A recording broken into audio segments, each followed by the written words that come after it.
I'd like to start this concurrent meeting of School Administrative Unit Number 12, the School Board in the Londonderry School District, Tuesday, September 5th, 2006, at 7 o'clock. And Michael Craig, if you could lead us in the Pledge of Allegiance, please. I pledge allegiance to the flag of the United States of America and to the republic for which it stands, one nation, under God, indivisible, with liberty and justice for all. For those of you not aware, this meeting is brought to you by Dell. Now,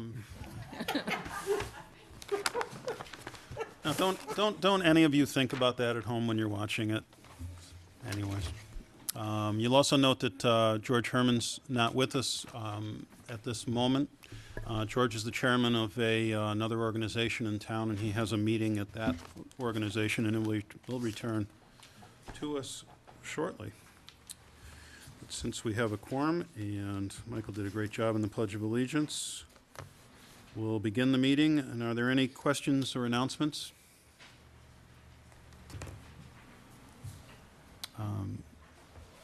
Carol, the only thing I saw was an ice cream social on the sign. Thursday at September 14th at 7. Ice cream social is at 6 at the Matthew Thornton Cafeteria, and the PTA follows at 7 o'clock. All right. The upcoming meetings, September 19th, here in this room at 7 o'clock, October 3rd, and October 17th. All of these are regular meetings here in this room. Next item is a consent agenda. Mr. Chairman, I move the consent agenda. So, second. We have a first from Ron, second from Paul. All in favor? Aye. Aye. Opposed? 4-0. And we'll start this evening again with Michael.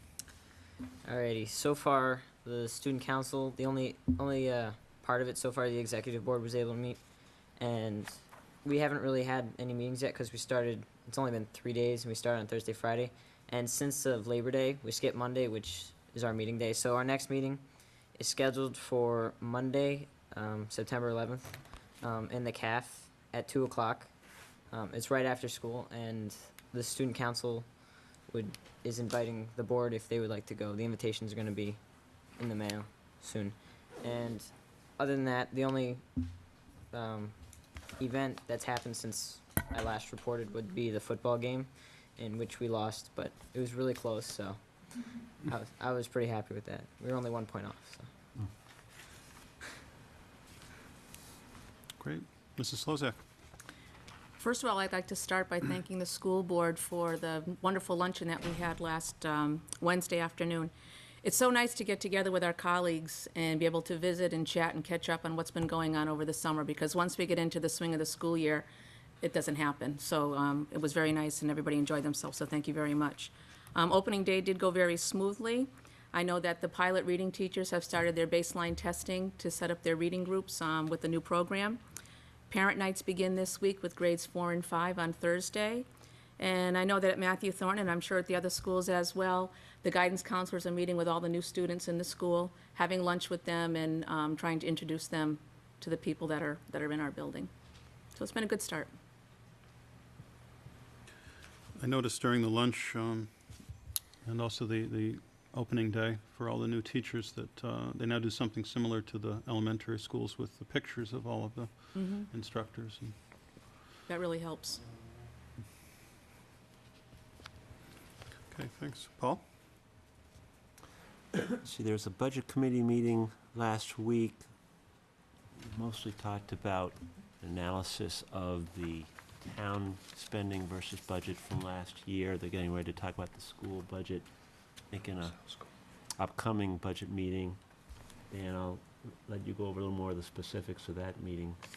Both of us were at that. And Steve and I both attended a workshop last week on that's taking another look at parking and sign regulations in town.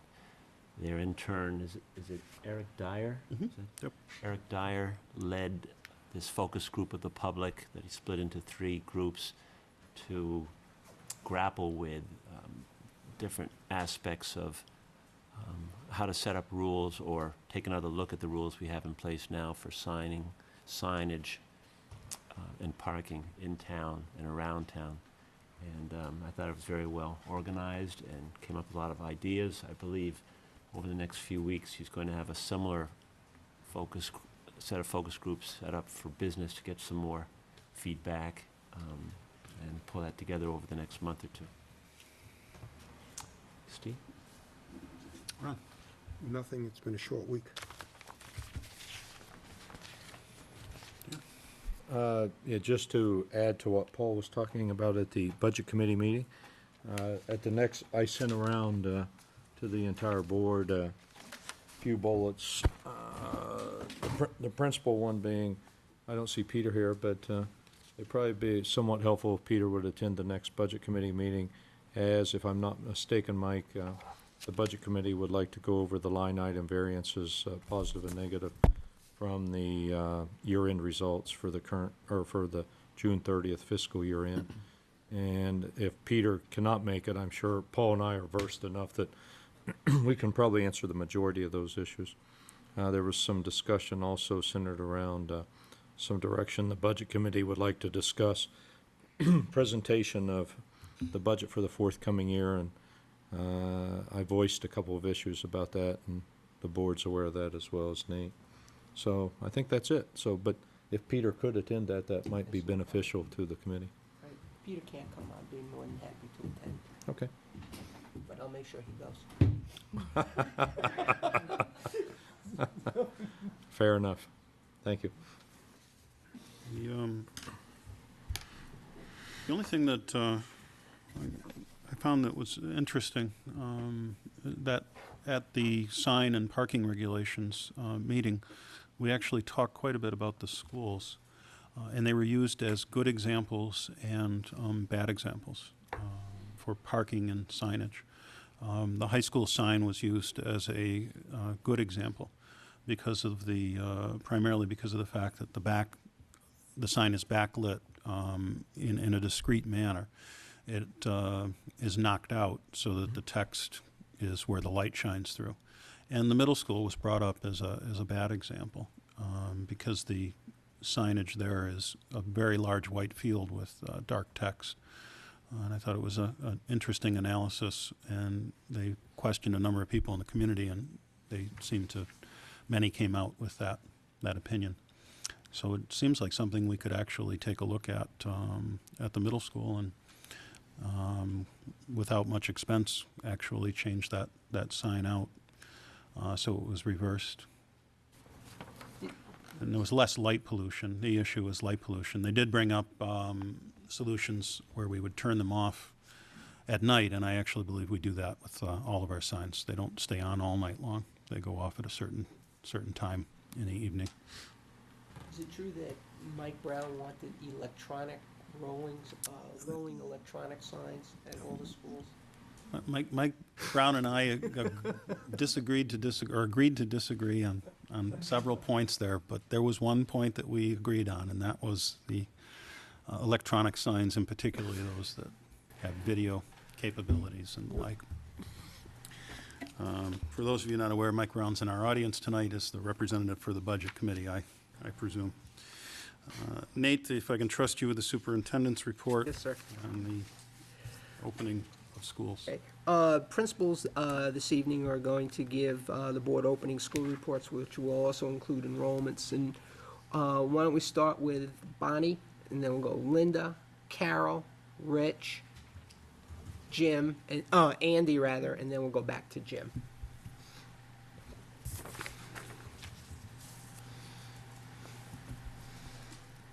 Evening. We had an excellent opening at Moose Hill. It actually started on Friday with our open house. Parents have an opportunity to ride the buses with the students into school and help their child become familiar with where their classroom is, who the teacher is, the assistants. And that was an excellent day, which really helps us excuse me, out a lot today, because a lot of the children come in knowing which hallway to go to, where their teacher is, the name of their teacher, or even the room number.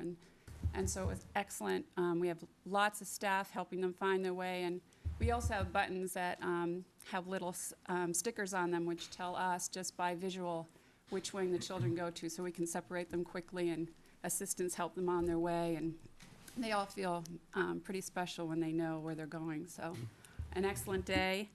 I'd like to thank the custodial staff for getting the building ready. They did an excellent job. We had summer school most of the summer. The last 2 weeks, the custodians really booked it to get the classrooms done and everything sparkles, and they did an excellent job. And I'd also like to thank Ken, who's the bus company manager. As you know, at Moose Hill with the kindergartners, we never know what part of town they're going to be in, what street they're going to be on, so he really does a great job of getting those bus routes up and running and smoothing out everything and reworking the routes.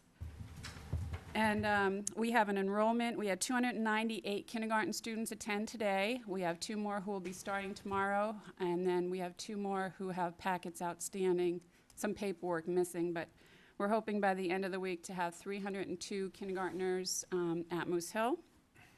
The breakdown for that is 120 in the Matthew Thornton area, 72 in the North School area, and 110 in the South School area, if all 302 show up by the end of the week.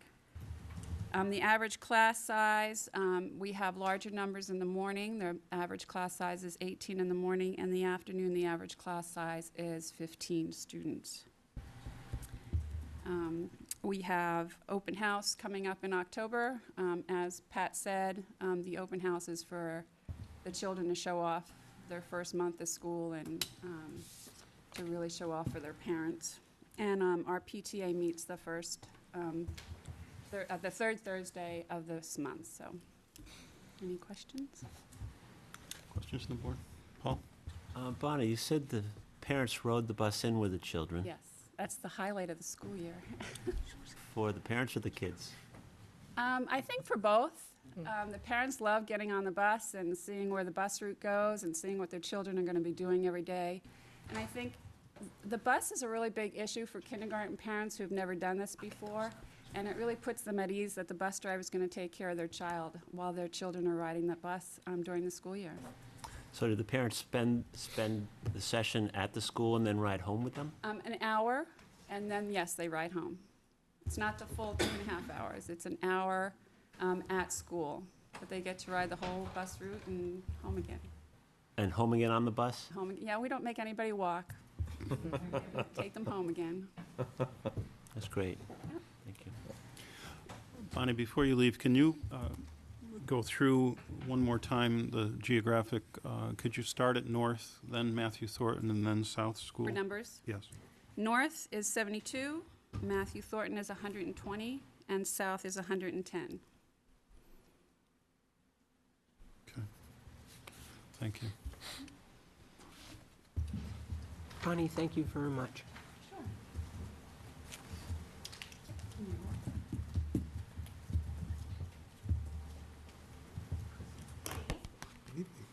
I think the funniest thing was the first time I saw a kindergarten bus, because I'd never seen just all kindergartners on a bus, is that you can't see any heads on the bus. So that was a new experience for me. Well, South School opened its doors to 622 students. This is 11 students down from last year's first day of school of 633. Average class sizes are 18 in grades 1 and 2, 20 in grade 3, and 22 in grades 4 and 5. The good news about our summer is that we had no construction, so our custodians did a superb job working around the elementary summer school, which was fun to have all summer, and the rec program. We're welcoming 2 new special education teachers, Amy Costello and Diana Kelly, and a new assistant principal, Ben Loy. Although it might have seemed like bad timing to have another new administrator in the building, it actually was not too bad because we're getting more mature in several programs, school and district initiatives that we've started in the past. First, we're entering our 3rd year of PBIS, and the children and staff are becoming more consistent with recognizing the expectations in each area of the building. We're in our 2nd year of the 3-tier reading model, which feels very good. All the teachers understand the expectations of the schedule and providing 30 extra minutes for the Tier 2 and another 30 extra minutes for Tier 3 children. We're in our second year of doing the kneecaps in October, so we know what we're in for come October 3rd or 4th. Our schoolyard habitat, it's in its third year of growth, and it's a stupendous garden right now. We've been on WMUR for the past 2 weeks with the Grow It Green program, which highlighted our butterfly garden and the children's garden in general. We're very proud of our results with this cross-curricular naturalistic program, as well as our results with PBIS and the 3-tier model, and we're looking for another successful year. Just a few dates. Our first grade open house is this Thursday, September 7th, from 6 to 7. Second and third grade open house is September 14th, and fourth and fifth grade open house, September 28th. And our back-to-school ice cream social presented by the PTA is Friday, September 22nd, and all are welcome. Any questions? Super, thank you, Linda. Thank you very much. Carol?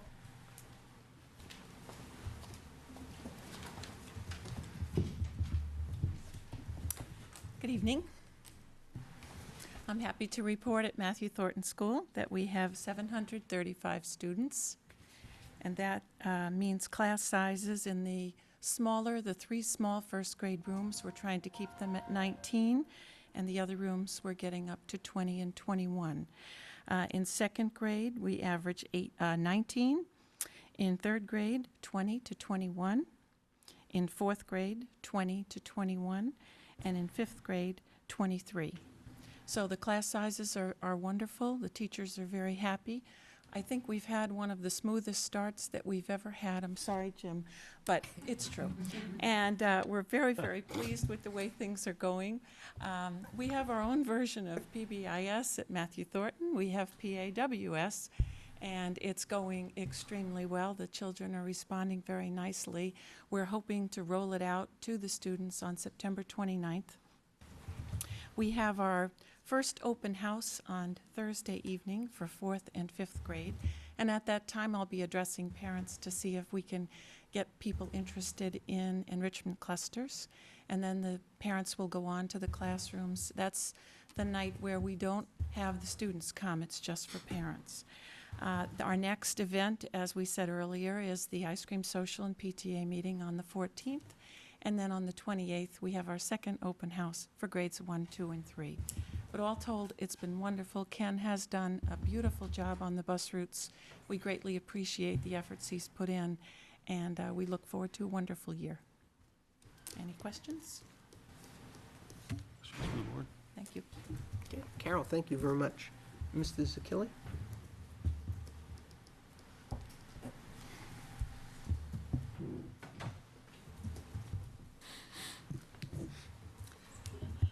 I was told today that I was a really cool principal because I go on the seesaw with the guy from the district office. North School opened its doors today to Thursday to 584 students. We have 27 classrooms. That's one more than we did last year, and that's with the additional third grade that we transferred over from a teaching position at Matthew Thornton. Our enrollment figures, grades 1, 2, and 3, we have class sizes of 21, grade 4, 23, and grade 5, 23, for a total enrollment as of today of 584 students. We had 2 enrollments today. Family moved in from California, but they don't have their polio shots, so they can't start school until they get those. Our PTA welcomed all of us with banners, balloons, and new paw prints to the front of the building. When kids came up on the school bus, they were very impressed, and they were all sticking their head out the window with big smiles on their faces. The entire community and staff were very impressed with... Could you just remind all the students they're not allowed to stick their heads out the window? Yes.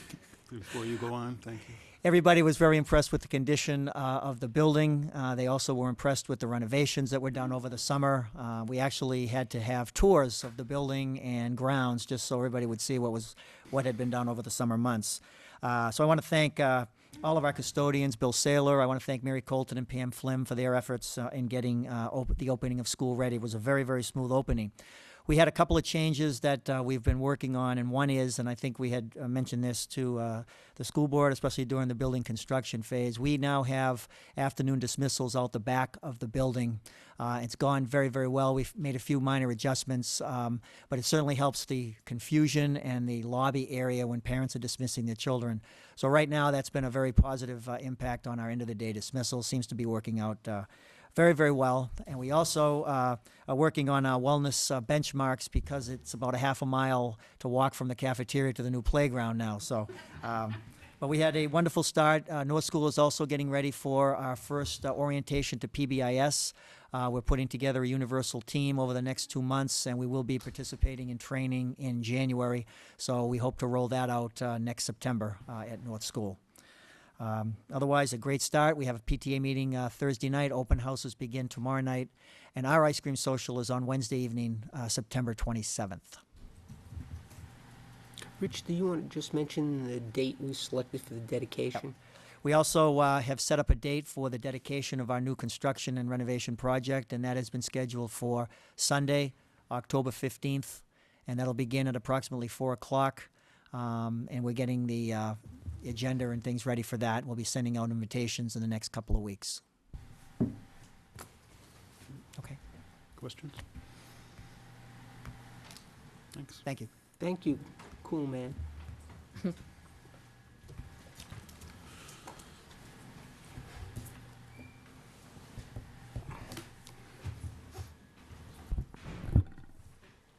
We also have had just a wonderful opening at the middle school. It started last Wednesday when we had all our new sixth graders in for an orientation, along with our new students. That was very well received. They each received tours by their teams, along with their parents, got to practice on their lockers, and really get a good sense of the building. The locker still remains the #1 difficult thing to do at middle school. I don't know if that will ever change. At the sixth grade, we welcomed 428 students. Grade 7 is 461 students. The 8th grade is 438, which gives us a total enrollment of 1,327 for an average class size of approximately 20. The 2 new administrators, Deb O'Sullivan, Special Education, and Ann Kalachi, are off to a great start, and we thank them for all their efforts up to this point. Our 6th graders are getting ready for their Brown Center experience. That first one will be coming up in early October. The 7th grade housemaster, along with the 6th and 7th grade office secretaries, have just gotten in the mail recently the information for the More Than Words program. And next week, we start open houses. We'll be discussing the Washington, D.C. trip with our 8th graders. I'd like to thank the custodial staff. As we saw through our walkthroughs, it's just been a wonderful job with the building this summer, and it is greatly appreciated. And then they take care of all the last-minute teacher requests, which are plentiful, and they just do a great job with that. We, like North, will also be starting PBIS. We are, again, starting our universal team, and we'll be going through the training with North School starting in January, so that the 3 elementary schools will feed into the middle school, where we'll all be doing PBIS. Any questions from the board? Ron? On the More Than Words, what date is picked out for that date, or do you know yet? We're booked it with the high school. I don't remember off the top of my head. Early November, I believe. Yeah. 5th, somewhere in there. Yeah. Andy, could you just mail that date to the school board tomorrow? I guess also, just at the next meeting, can we announce that so people Yeah. have a heads up on that? That's the reason for it. Okay. Paul? Andy, last year was the first year we went to the Brown Center, right? Correct. And we must have had 2 or 3 sessions with the school board deliberating over that and making that decision. Then we went that way. Have you guys shared with us at all your conclusions on that experience and how that went and what's ahead? We did not come back to the board formally. We had great participation, which was one of our goals. I think we only had I would say, less than 5 students who didn't attend, and that was parental choice. But they did participate in the ones held at Londonderry Middle School. So they had the monthly experience, and the major event in February was also here. This group of incoming 6th graders, I mean, the participation is already high. I think You know, most of the parents are very pleased with it. I think they see it as not a comparison between what we had in Sergeant Camp and what we're at now, but it's a different and unique opportunity that is really focused on helping the kids work in teams and develop strengths as teams, which is a big part of the middle school. I think we could easily, you know, look towards mid to late November, so we'd have this first trip to the Brown Center would be accomplished, and we could make a presentation at that point of what we're seeing. I mean, from my standpoint, the growth we saw between going to the Brown Center in October and hosting the Iditarod on our campus in February was tremendous. And it was great to see that because it wasn't a one-shot deal. It was a month to month to month. I know that I myself have a sixth grader in my district, and they are moving to the Brown Center as well this year for many of the same reasons that we chose. And as a parent, I'm very excited about that because I saw the experience firsthand. Thank you. Questions from the board? Thank you, Andy. Thanks, Andy. Mr. Elefante?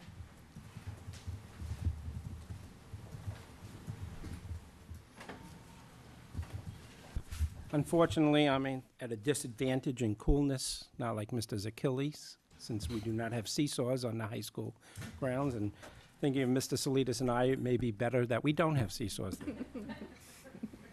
We have 1,815 students as we left Londonderry High School today. That number does change over time with new kids coming in and then also filtering out what students are not coming back and what students are going adult ed. But those are the numbers that we have in seats today.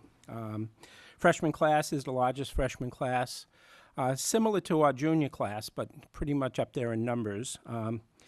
We've had an unremarkable smooth start, and I'd like to give the credit to Mr. Dolphin and the guidance department. They really made an effort this summer in telling all students and parents that if they had any concerns about schedules or schedule changes or courses, to make sure you come in the summertime. Mr. Dolphin was available just about every day, and we brought guidance counselors in with their 5 extra days on a rotating basis, so this way guidance people were always available for parents and students to make those schedule changes. So it's been very smooth as far as students not having to run around or not knowing what classes to go to.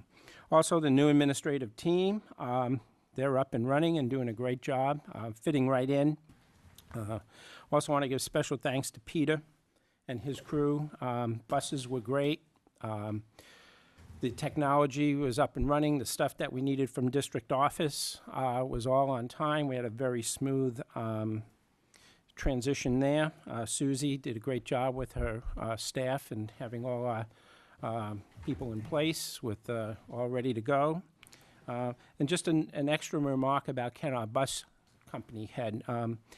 Been doing this for a while, and Ken seems to be at every school every day at the beginning of the school year to make sure that the buses are up and running and handling any problems. I've never seen a bus company head put the effort in that Ken does, and we've had quite a few bus companies over the 25 years that I've been here, so kudos to Ken and the bus company for doing that. Freshman orientation was last week. Had a great freshman orientation, made a few changes. I'd like to give a lot of credit to our student council. It's amazing how much work student council does for the school and the high school. They put together, along with Catherine Bosiak, the whole freshman orientation program. Today we had our senior assembly, brought the seniors down to the gym, talked about leadership, talked about responsibility. We also talked about, obviously, the yearbook and upcoming senior events, and gave them as much information as we could give them, and I think they're going to be a great leadership class this year, that senior class that we do have. September 21st is our open house. We'll be putting a notice in the mail shortly. We've already sent out our junior parent newsletter. The guidance department with Mr. Dolphin has been getting information out to our juniors. That's a very high focus class because of they need to start beginning to think about their plans for post-high school years, and we're also continuing work with our seniors. Our welcome back letters have been mailed out, and I believe Holmes already received them, along with the September calendar. And September 11th is our first PTSA meeting. PTSA meets at the high school the second Monday of every month. So we're up and running. knock on wood, things have been very quiet and very smooth, and that's the way we like it. And I must admit, and I want to admit, there's a lot of things that are easier at the high school than at the elementary school. But the first 3 days at the high school was a lot less stressful than the first 3 days at the elementary and kindergarten level. So I want to give my colleagues back there a little congratulations on their great job. Thank you very much, and any questions? Jim, do you want to mention the new articulation agreement too?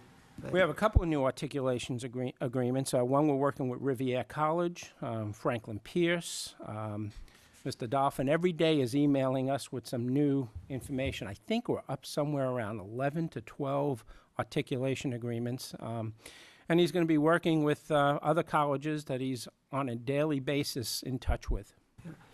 Just so the viewing audience knows what an articulation agreement, could you just explain it, please? Basically, it's an agreement that any student from Londonderry High School who meets certain criteria and attends that college, and that criteria changes for different colleges based on their grade point average, based on their SATs, based on their rank in class, they automatically get that much merit money for college, just for being Londonderry High School students, maintaining that grade point average, SAT score, and class rank.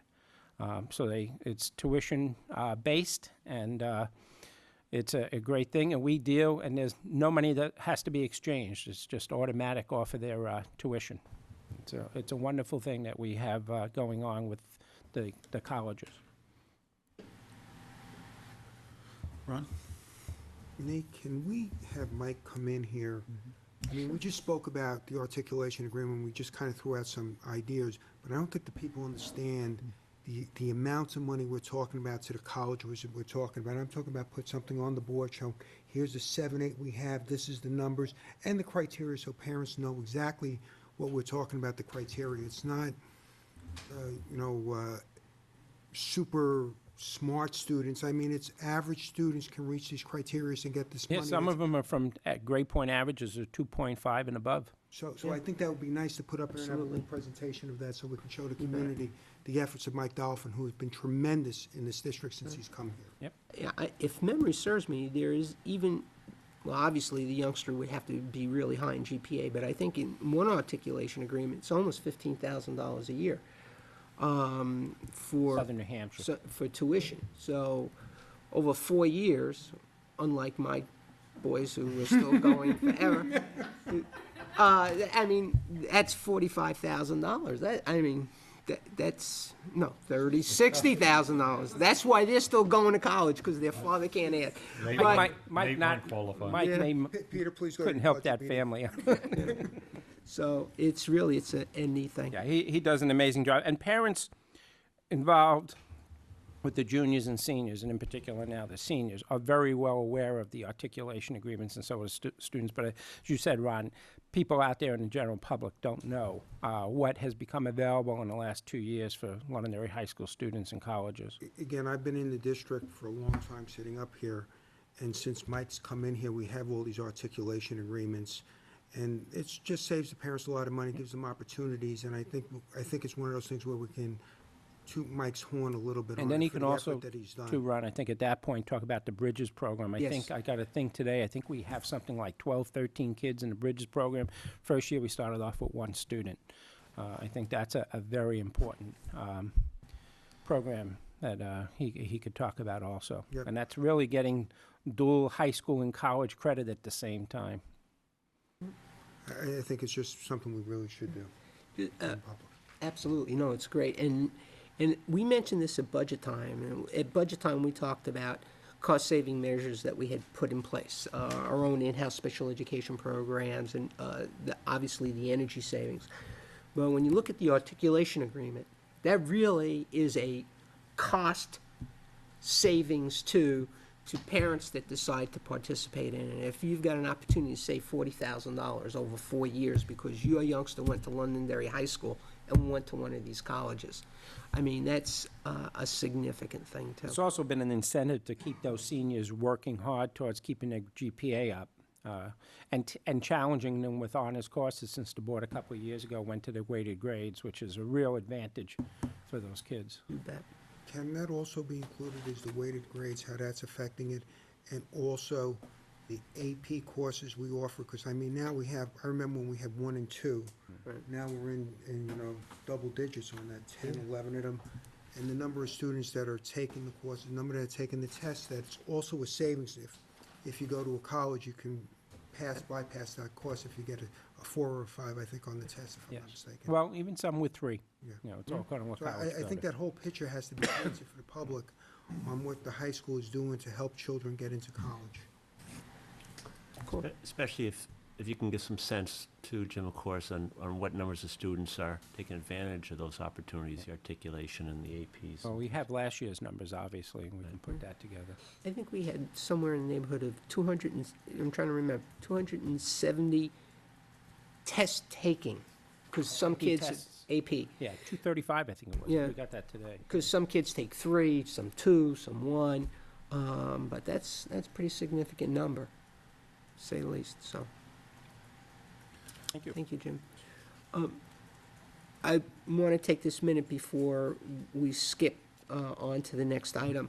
I want to take this opportunity to thank the school board, custodial staff, administrative staff, faculty and staff, the bus company, for the opening that we had. We had an opportunity to go around the first couple of days of school and see the kids are actually engaged and working already. A great learning environment. I know people work very, very hard to get the first couple of days of school off and running, and I want to say thank you to everybody. And also, we often forget to say thank you to the school board, but with your leadership and the efforts that you've made, it makes a lot of this possible, and I want to say thank you. Next item, Mr. Bulkey. You get your turn, Mark, don't worry. Good evening. Enclosed in your board packets is a copy of a letter as well as a fact sheet from the Department of Health and Human Services that we sent home with all elementary school kids and all middle school kids and mailed home to all high school students. Additionally, I believe Bonnie will be sending that home to all the kindergarten families as well. This year, despite the fact that there hasn't been the prevalence that there was last year for Tripoli and West Nile, it still remains a threat, and the superintendent and myself wanted to disseminate the information just so it remains on people's radar, so to speak. And actually, just after we had completed this, the youngster from Methuen had tragically passed away from Tripoli, so we were glad that we got this information out. All the nurses are acutely aware of this potential threat, as well as symptoms and things like that. So if parents called with questions, the nurses are a great resource for our families. This information has been put on the website. It's been also put on Leo 21. Dan has it so it scrolls through the information as well. And I also included a copy of the press release that Susan generated for us. In terms of athletics, Mr. Kobylarczyk has met with all of the high school athletes. All the med kits for all the teams have cans of insect repellent in them that students are available to use. He has advised athletes about the dangers of this, about wearing long protective clothing and whatnot. In addition, he has addressed this with all the middle school coaches and will be addressing the middle school athletes themselves this week, is what he told me. We also changed we also changed the soccer game schedule so that we could start football, one of the other games earlier, so to avoid the dusk situation. Be happy to entertain any questions, but just wanted to let the board know what precautions we've taken to get the information out to parents. Questions from the board, Ron? Have they sprayed at the high school and the middle school and behind Matthew Thornton area? In memory serves, they sprayed 3 times prior to Old Home Day, is when the town did it. They did it 3 times, if I remember correctly. My understanding is it needs 3 applications to take effect, and it was the athletic fields, it was Matthew Thornton, and I believe it was also the middle school, if memory serves. Okay. What about South School, since that's in another area? I think that was on the list. I would assume that's been I done. honestly don't remember. Probably did. Can we find out if we've done that? Sure. I mean, we should make sure that they're being sprayed. What's the most effective method of prevention? As a matter of fact, the letter that I sent out included recommendations for protection. First, I believe, is the removal of standing water on your property, which is, of course, the breeding ground, and there's an awful lot of that kind of topography around here, certainly. But to reduce, so you don't have water pooled in a wheelbarrow, that sort of thing, where the mosquitoes are able to breed. The second piece is to wear protective clothing, so that people are wearing long pants and long shirts and that sort of thing. And the third is the use of insect repellents with DEET. Everything, all the literature really seems to emphasize that it has to include DEET in order to be effective. And certainly dusk to dawn is the time that most of the mosquitoes out and they're most active. So certainly limiting one's exposure during those key times would be important as well. So, and Ron, the reason I bring that up is taking an active participation in personal protection is the key item. Absolutely. To making sure that you're not ending up in an environment where West Nile or Tripoli is induced. Yep. My comment, Steve, was I talked to representatives of Dragonfly when they were spraying the 2 days prior to the home days and asked them what their course of recommendation. Should we be, want to take a proactive approach, knowing that we have athletics late afternoon, early evening. Their recommendation was if the school district wanted to, the best bet would definitely have to come in and spray 2 nights for 2 weeks. And they felt that on a normal basis gives about a 3-week, 4-week period of insect, reducing the amount of mosquitoes in the area. Which would then from this point on give you to about the middle of October, and that's when it starts getting cool enough that the mosquito population normally starts to go down. So something to think about if that's what, we want to take an additional action, have them come in, and they would do it, on our schedule.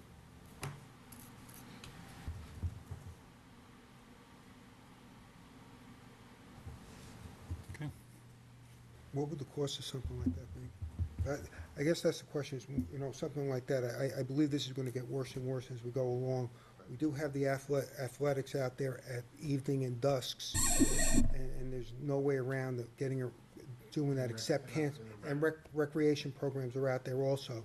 So it may be something that. Probably, let's say Wednesday, about Thursday morning, get a feel from the Dragonfly or the town officials what a 2, 4 springs would cost, and whether it's part of their contract or they would make it part of the town contract and charge us. Let's get the cost out and decide what we want to do.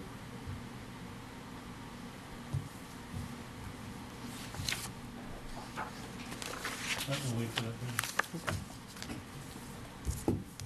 Thank you. Brian, thank you so much. Appreciate it. Mark? Over here next to Peter, we have the correct. Do you need to? Hold your heart, please. Okay.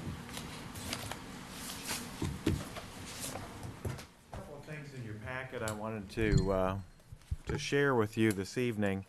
The first item that was in your packet was the district professional development calendar. The last year or so, I've often gone around and asked the school principals, the curriculum coordinators, assistant principals, the various activities, professional development trainings, and so on that are going on across the district. And I've just compiled the various trainings, activities, workshops, from teachers' academies to induction trainings to a variety of trainings that are scheduled in the district. This is not a comprehensive, a complete schedule. That's why I have draft on it. as different items will be added on for early release, teacher workshop days, and so on. But just gives you a snapshot of some of the professional development trainings and workshops that will be going on this school year. All of these activities, I think you'll note when the superintendent presents the strategic plan that all of these activities are directly tied to the strategic plan. So I just wanted to bring that to your attention this evening. Any questions on that particular calendar? Yeah.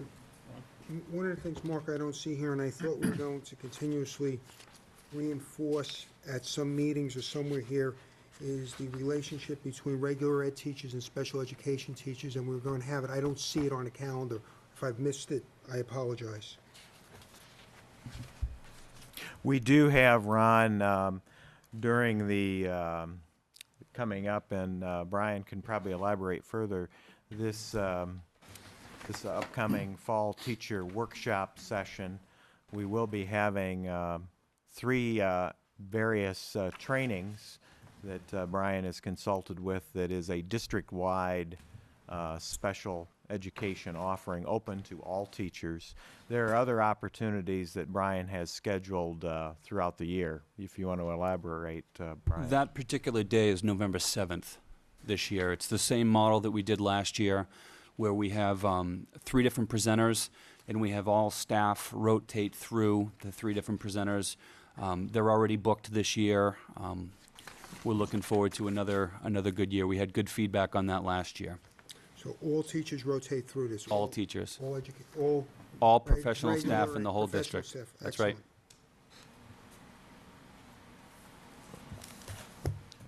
Excellent. The other calendar that I did include in your packet this evening was the district and building level assessments and timelines. So in that calendar, you will see the 3 benchmark times that Dibble's assessment is being administered primarily at our kindergarten and primary levels in our elementary schools, the Iowa tests, the kneecaps, and various local assessments that are in the calendar.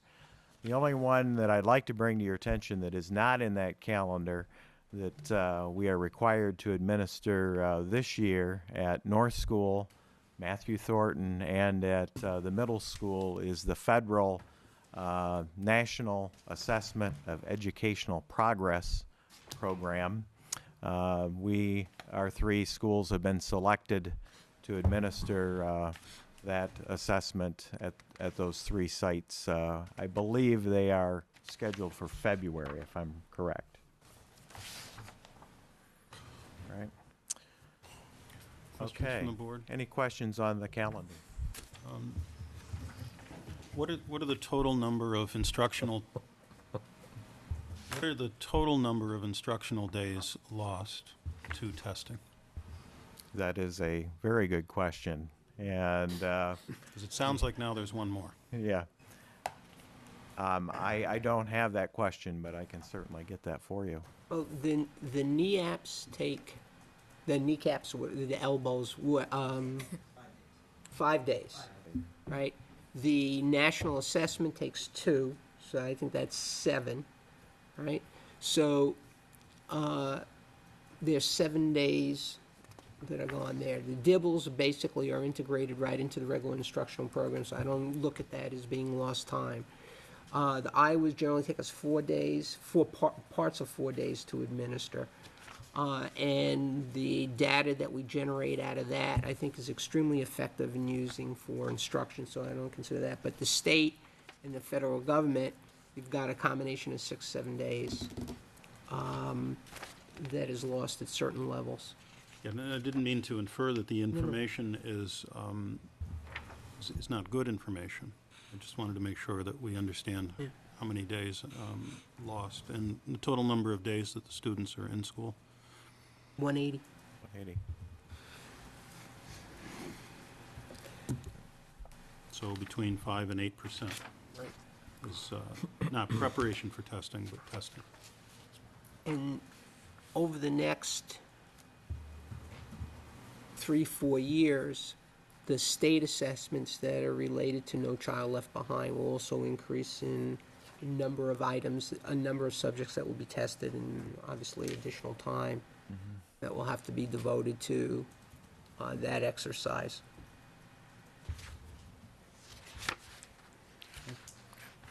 I'd like to take the board and the audience at home through the assessments that were administered in the 2005-06 school year. Tonight, you will see the kneecaps, which were administered in October '05. We received the results of that particular assessment from the state in late March of this year. The second assessment that I'll walk you through is the kneecap assessments at grades 3 through 8. The NEAPs at grade 10 will go through the Iowa information and the Dibbles information this evening, and some recommendations from the data.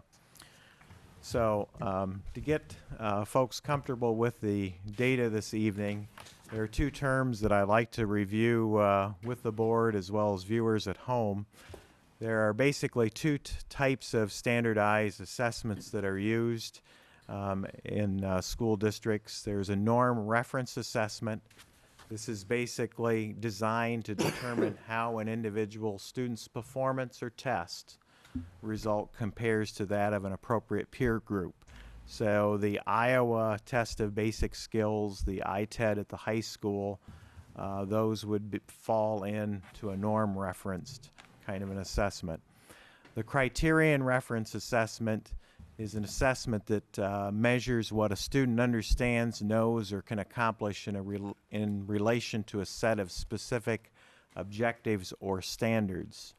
It's used to identify a student's specific strengths or weaknesses in relation to skills defined as goals of instruction. So those are like the NEAP tests, the kneecap assessments that are based off of state standards. So those are the two terms I just want to bring to everybody's attention. The first assessment that I'd like to take us through this evening is the NEAP. Londonderry High School grade 10 students, administered in May of last year, performed well above the state in both reading and mathematics.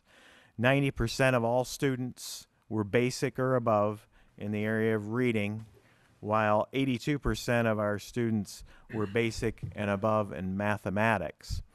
A couple of things that were in your packet that I wanted to note. During the last 3 years in the area of mathematics, we have increased the percentage of students by 19% in basic or above. We've shifted more of our students into basic or above during the last 3 years by 19%, and over the last 3 years in reading by 12%. So those are significant, significant numbers.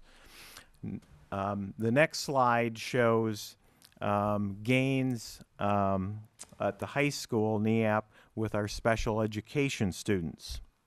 During the last 3 years, the high school special education teachers and staff have improved the targeting of specific interventions to assist the population academically.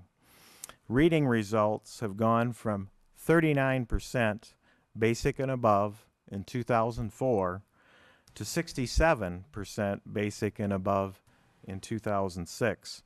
Likewise, math improvements have more than doubled our results from 26% in 2004 to 53% in 2006. As a result of continuing to target appropriate services to not only the special ed students but all of our students, Londonderry High School made adequate yearly progress as part of No Child Left Behind. The next slide here shows comparison of our NEAP results from 2005 to 2006. As you can see, Londonderry has made gains based on the average scale scores in both '05 and increased in '06. Basically, the sheet that you had in your packet was more extensive. It showed those schools that are in our area as well as large schools below the state of New Hampshire average. But for purposes of tonight, you see those that are above the state average. So basically, if you take a look at this, among the large schools, area schools, we're in third in the area of reading and tied for fourth in the area of math among our neighboring schools. Mark, before you go on, Peter, can you go back one more slide? This one, is this a metric that's mandated by No Child by any chance? No Child Left Behind basically as one of the components of No Child Left Behind at the adequate yearly progress formula includes students with educational disabilities. There are like 38 different indicators, but the special ed population is one of those sets. Right, Paul, in disaggregating the scores when they look at annual yearly progress, you have a special ed cohort, socioeconomic cohort, the general cohort of the school, attendance, and so forth. So it's possible for a school not to make AYP if, in fact, one of those subgroups within a given test doesn't meet the established criteria, and the criteria rises, every year, so that the percentage of kids that are scoring basic and above has to continue to increase. The concept behind it, which I think is statistically flawed, is that by 2014, 100% of the kids at every grade level, in every subject that is tested, and in every subgroup that is tested, will score, be 100% basic or above, which is the criteria that is being used. What we found really very satisfying is the significant growth, particularly in our special ed population at the high school, between '04 and '06. It's almost a flip-flop, when you look at it, going from 39% to 67% basic above and 26 and 53, which I think is reflective of the interventions that have been put in place and the significant work of the special ed committee and its application and implementation at the high school, as well as the work that was done at the middle school level also, because remember, these kids were at the high school for a year and change when they took the test. This is really wonderful results showing over time. Yes. I think we all feel that there are some basic flaws in the No Child Left Behind legislation, but perhaps this is at least one instance indicating with the various disaggregation that's called for, that this is one important positive thing that's come out of that's enabled us to target this population, put ourselves to work with interventions, and look what we've done. You bet. Thanks, Mark. Mark, we speak about the educational disabilities one. A rough percentage of the schools that do not make AYP, what percentage of them don't make it because of this? They make it in all the other areas except for this one. What percentage of this? It's very high, and I can't give you the exact percentage, but generally where schools in New Hampshire fall short is students with educational disabilities in reading, math, or both. And I think with the board's directive, the superintendent's directive, we have really focused on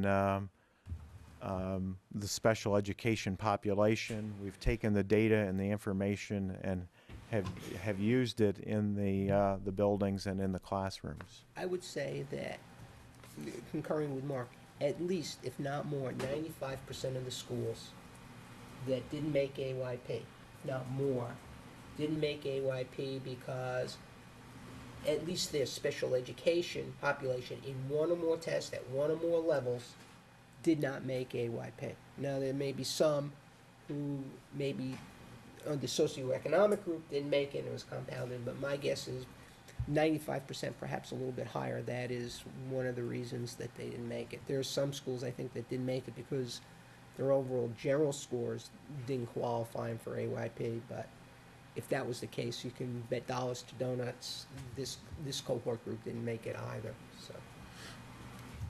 Just some concluding remarks on the high school NEAPs. May 2006 was the last administration by the Department of Ed with the New Hampshire Educational Assessment Program at grade 10. November 14th through the 16th, the New England Common Assessment Program will be piloted at Londonderry High School at grade 11. There's going to be a shift from grade 10 to grade 11. Additionally, a science pilot assessment that the state is asking us to do will be administered in May 2007 at grade 11. Once the test becomes operational, the high school NEAP, it will be administered primarily in the same window as the grades 3 through 8 NECAP. So, any questions on the high school NEAP results? I have one on this. I'd just like to go through the numbers. If, let's pick the first three. If Concord drops 1 point, if Salem drops 11 points, and you know, we're talking about just minuscule percentages here. If Londonderry fails to increase half a dozen points, as we did this year, those first three schools that I just mentioned, if their scores drop by that much, then they have failed. Essentially, yes. That's And the way then it's- next year, instead of the headlines indicating that we've achieved progress, next year we would not achieve progress. I think it's interesting statistically to look at these numbers and the percentage number that we're talking about here. I also find it very interesting that many schools increased by a point or two out of 250 points.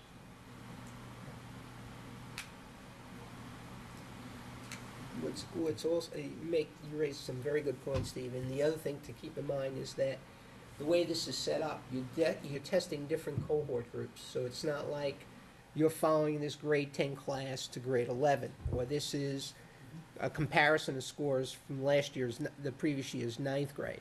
So it's a static grade that is, it's one cohort group that's being compared to another cohort group. And I don't think that necessarily gives an accurate picture of what growth or progress has been made by a particular group of kids.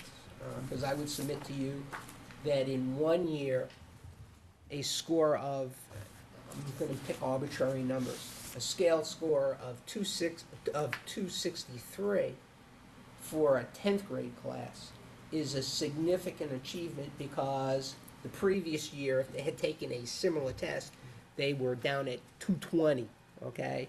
Whereas if this class scored 263, and the previous year they had a 263 score, then I would say, well, there hasn't been that much progress, because you're not going to see, quote-unquote, a year's growth for a year's time spent.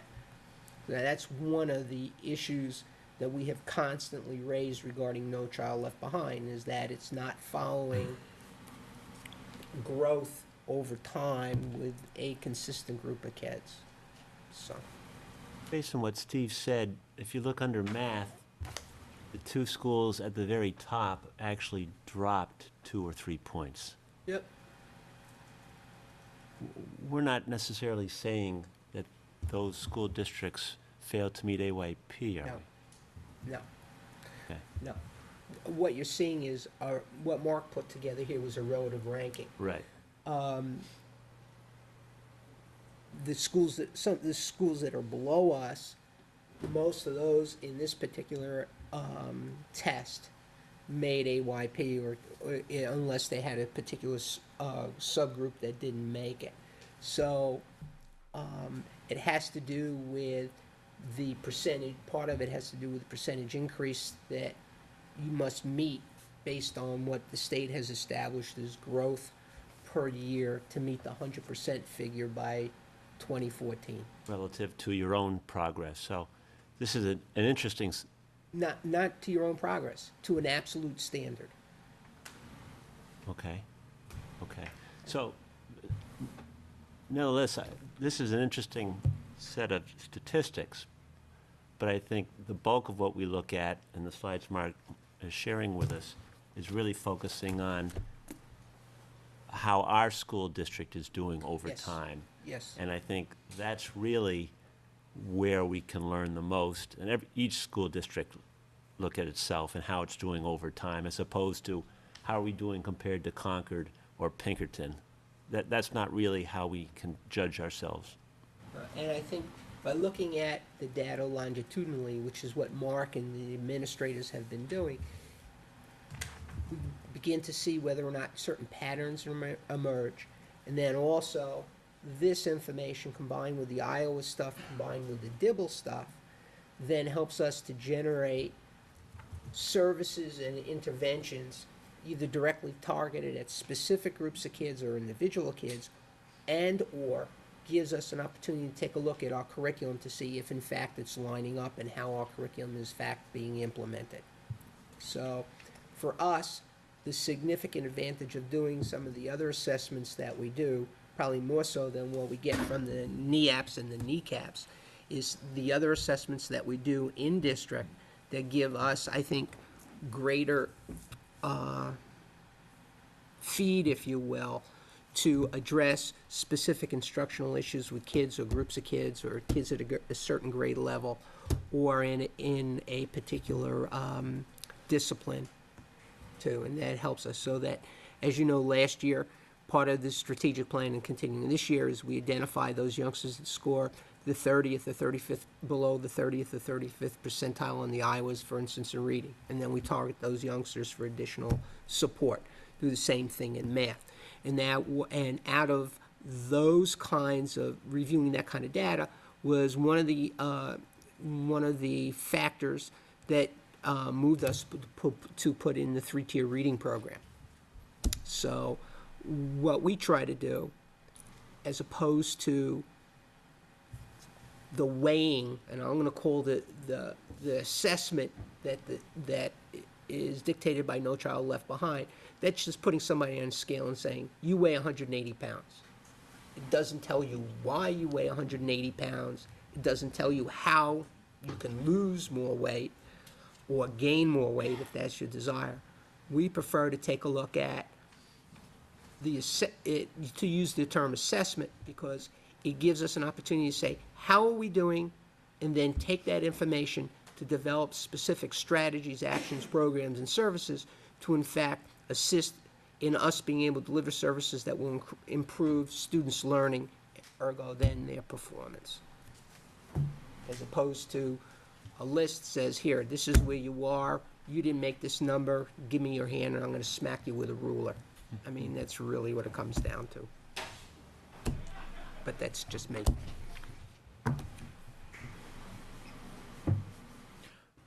Any other questions on the NEAP? I'm going to shift to the NECAP information that I'd like to share this evening with the board and audience at home. Just a little background on the NECAP. This was the first administration of NECAP where we actually got results at grades 3 through 8 to students not only in New Hampshire, but Rhode Island as well as Vermont took the NECAP in October 2005 as part of each state's assessment program. NECAP test results, as Nate's indicated, basically is used for accountability for No Child Left Behind, as well as the state accountability system. NECAP tests in reading and mathematics are administered in grades 3 through 8, while the writing tests, which are not part of No Child Left Behind, are administered to students in grades 5 and 8. keep it, yeah. In March 2006, results were released to schools and the public in New Hampshire. Londonderry students performed consistently above the state in all areas tested. Grade 4, which you can see on the slide, I'd like to point out, placed 83% of its students at proficient or above in reading, compared to 69% statewide. That was a difference of 14%. All of our classes, with the exception of grade 7, placed 75% of its students proficient or above in reading. So I just wanted to point that particular slide out, that grade 4 we had a huge difference, and we pretty much maintained our consistency at 75% proficient or above in the area of reading.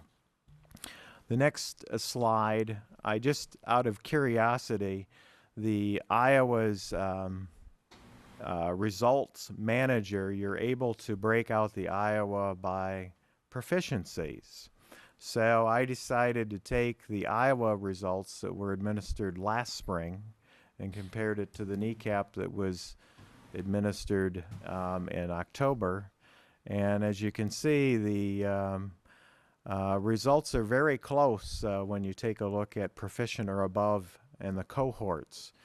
So our students tend to take both tests very seriously, and we're able to get some good data out of it, but very similar as far as proficiency rates at each of those cohort levels. So Mark, both sets of tests define proficiency the same way.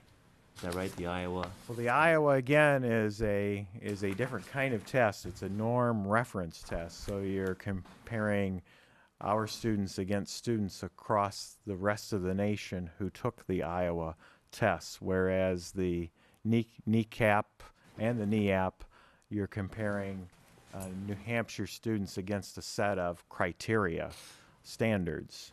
So there is differences in the two tests. So you wouldn't necessarily want to say proficiency on the Iowa is right. Exactly equivalent to. Exactly. Similarly, on the NEAP that you're talking about, where you were showing us basic and above. Right. That includes, basic and above includes a level called proficient. Right. Which is defined differently. It's right? defined differently, yes. The next slide is the grades 3 through 8 math proficiencies. Again, I wanted to point out the grade 4 class. This particular class, there was a 18% difference between our students against the rest of grade 4 students in New Hampshire. We also, if you look across all of the grade levels, grades 3 through 8, Londonderry students performed 8%, at least 8% or higher than the state average across all of the grade levels that are on the slide. If you could move to the next one. This, again, I just wanted to put it up for curiosity's sake. Again, the numbers on proficient in Iowa versus proficient in NECAP, they come relatively close, and I just wanted to show that for you this evening. The third area of assessment, the third area of assessment on the NECAP that I wanted to share this evening, if you could hold off on the Iowa chart. Okay. Yep, just leave it there. The third assessment on the NECAP, but not included as part of No Child Left Behind, is writing at grades 5 and 8. Students at grade 5 were 89% proficient or above in writing versus 87% statewide, while our students at grade 8 were 81% proficient or above versus 75% statewide. In the area of writing, Londonderry students, like students across the state, struggled with short response and extended response in writing. And this is going to be an area of district focus that will be, that you'll see in the strategic plan coming up in the next few weeks. In the re-release of adequate yearly progress reports in late August this year by the New Hampshire Department of Education, all of Londonderry's elementary schools and Londonderry Middle School met the benchmark for adequate yearly progress this year. A NECAP science pilot assessment, like the high school, will be administered at grades 4 and 8 as well in the spring and May of 2007. Again, we won't get any results on the science assessment. It is a pilot.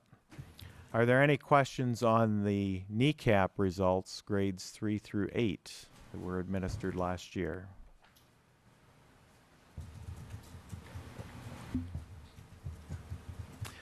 The next set of assessment data that you found in your packets this evening, and I'd like to talk about, are the Iowa Test of Basic Skills at grades 1 through 8 and the Iowa Test of Educational Development at grade 9. Overall, our results show that schools in the Londonderry School District are consistently performing at the highest levels in many areas compared with other schools across the nation. The slides that you'll see tonight are school norms. In the board packet that you saw over the weekend, I did provide you both with school norms as well as student norms. School norms compares like elementary, middle schools, high schools with other schools across the nation, whereas student norms are against other students. So there is a difference on those NPR results, but you have the slides are school norms this evening. In math, concepts, and estimation, our schools continue to show growth with results from the 84th NPR at grade 8 to 97 NPR at grade 3 and 5 respectively. So when I mention 97 at grade 3, what does that really mean? Basically, Londonderry elementary schools, when they mean the 97th NPR, that means we did better than 97% of the rest of the schools that took the Iowa tests, and only 3% did better. So it just gives you an idea of what those numbers mean. Problem solving and data interpretation continues to remain at the highest levels across the grade levels. The results in this testing area range from the 86th NPR at grade 2 and at grade 9 to 98 NPR at grade 4. Grade 3 to grade 6 all performed at the 90th NPR or higher. With a heavy focus on mathematics computation during the last 2 years, the schools have made gains in this area across all levels.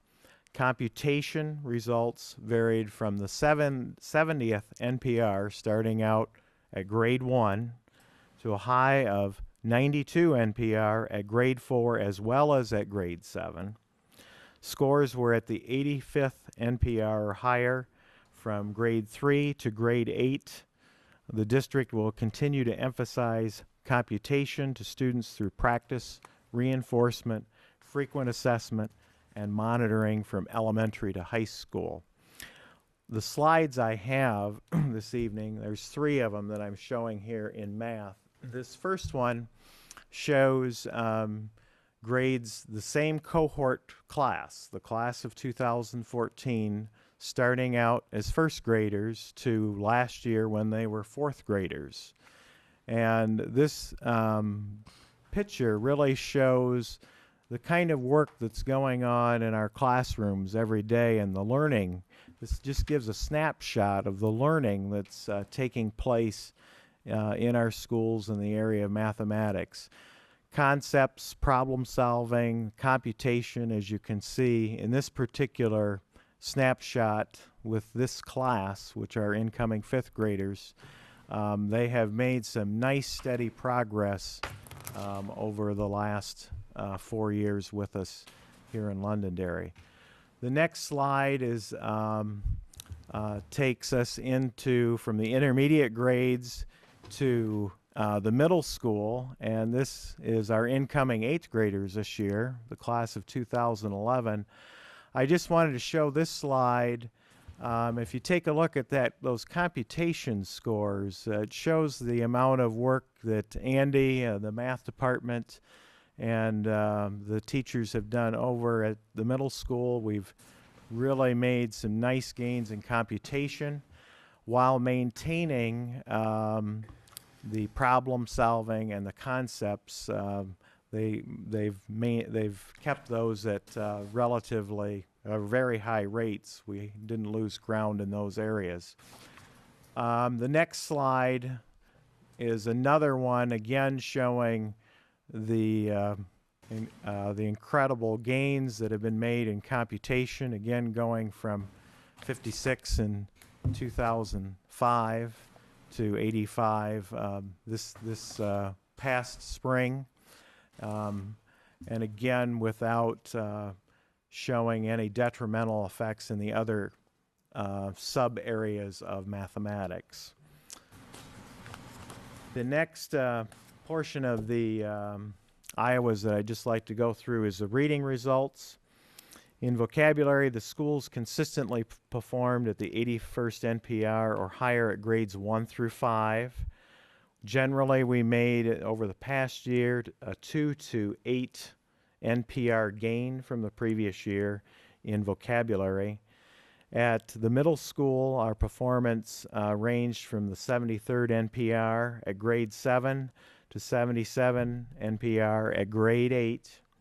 At Londonderry High School, results were at the 81st NPR for grade 9. In the area of reading comprehension, Londonderry schools continue to show consistently high performance results. In all grade levels 1 through 9, our schools performed at the 77th NPR or higher. Grade 2, grade 3, and grade 9 made the greatest NPR gains of 10 points or higher from the previous year in comprehension, with results ranging from the 80th NPR to the 91st NPR. Now the slides I've got this evening, I'm showing this evening is just kind of a snapshot of some of the work at the elementary levels. The first one is grades 1 through 3, the class of 2015.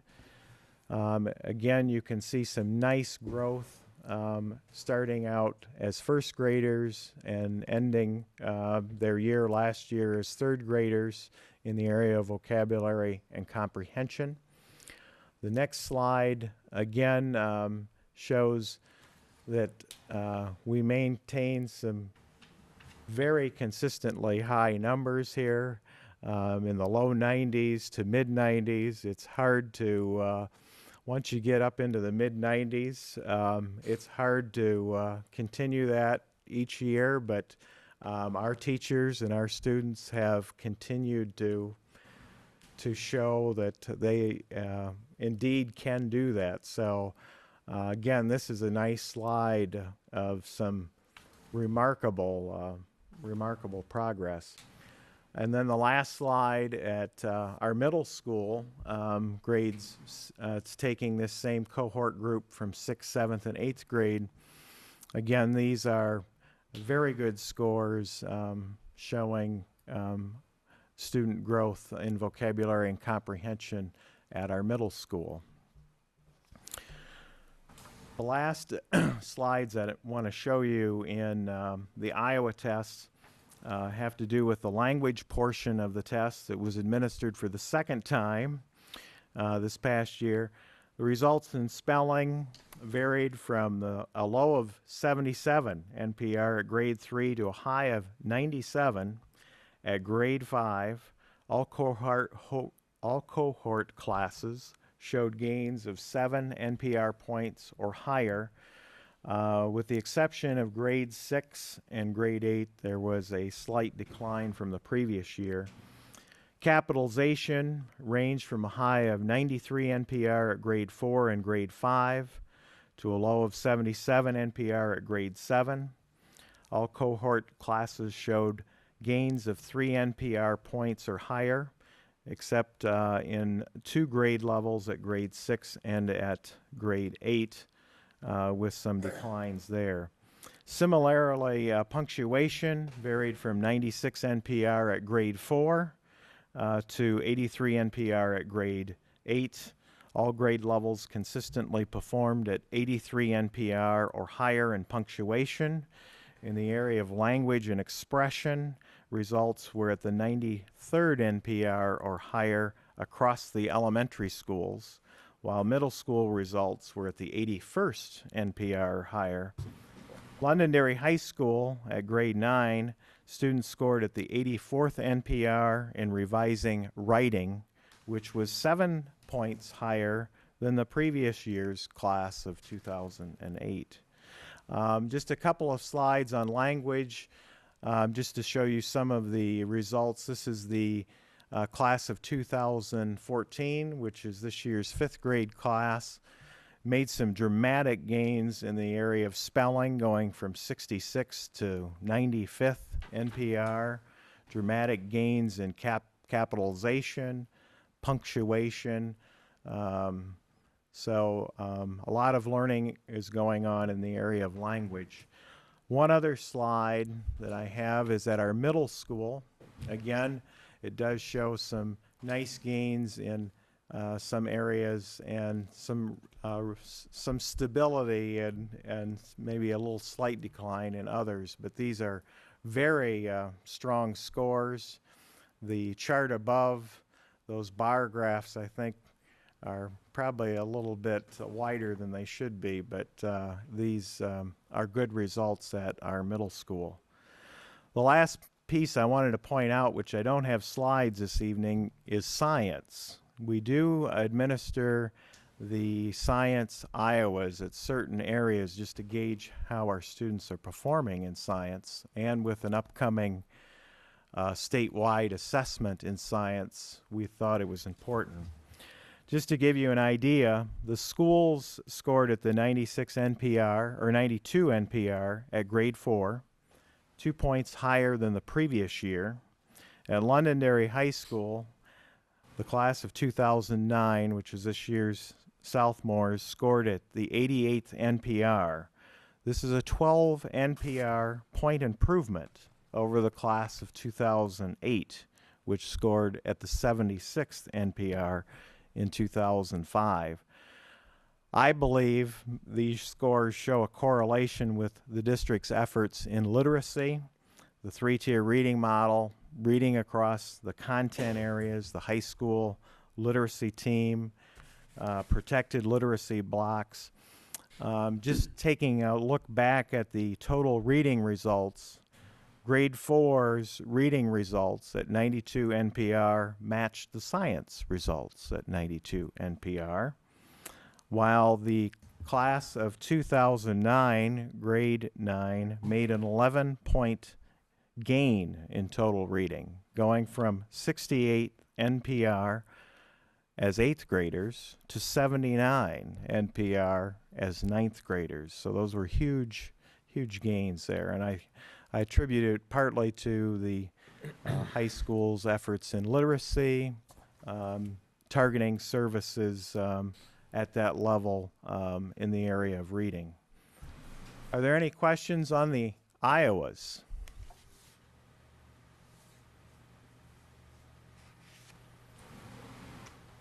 Okay.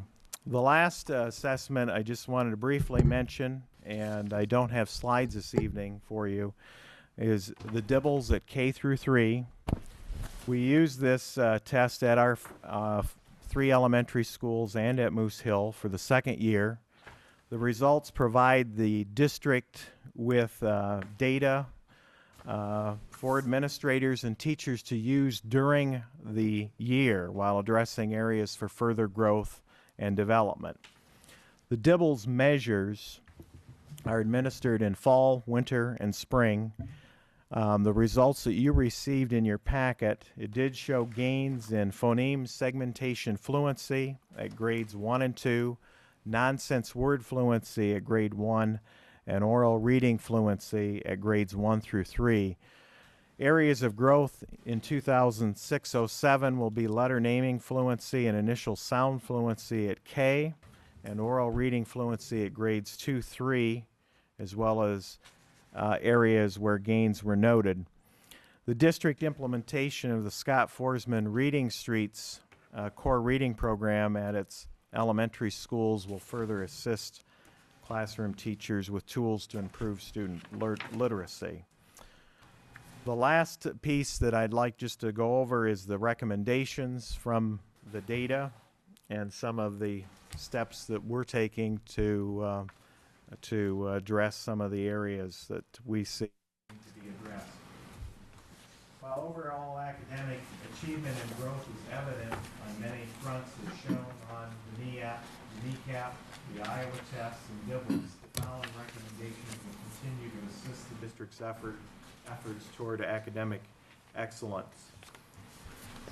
Continue professional development in reading, interventions, reading strategies, reading in the content areas at grades 4 through high school, nonfiction reading, assessment, and use of assessment data.